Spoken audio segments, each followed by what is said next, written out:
No better birthday present for America than the phenomenal victory we achieved just hours ago when Congress passed the one big, beautiful bill to make America great again. This afternoon, President Donald Trump signed his massive tax cut and spending bill into law. Thanks for being with us on this 4th of July. I'm Kirsten O'Connor.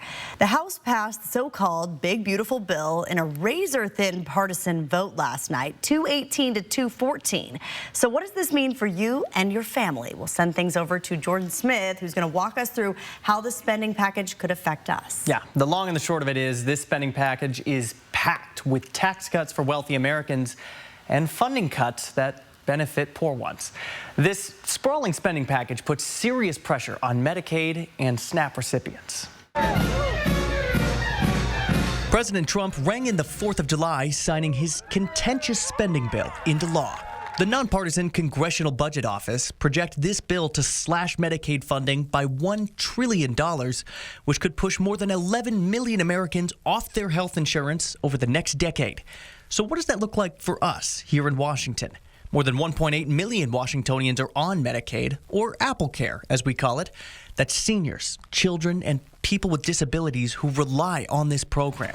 According to the Washington State Health Care Authority, 30% of the people living in eastern Washington rely on Medicaid, including 54% of children 19 and under. Thank you, Mr. Speaker. I rise in strong support of the big, beautiful bill. Though Michael Baumgartner, who represents this district, was all about the tax cuts and defense systems that this bill funds. The big, beautiful bill puts much-needed funding into missile defense through the Golden Dome system.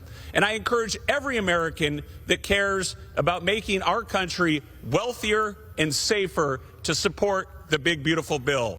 And although Republicans have argued one of the greatest threats facing America is its national deficit, economists with the CBO project this spending package will add $3.4 trillion to the national debt over the next 10 years.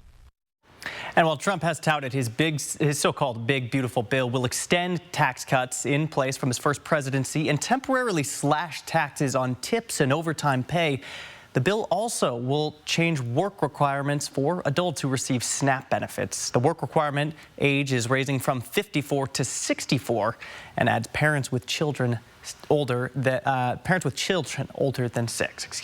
In studio tonight, Jordan Smith, 4 News Now.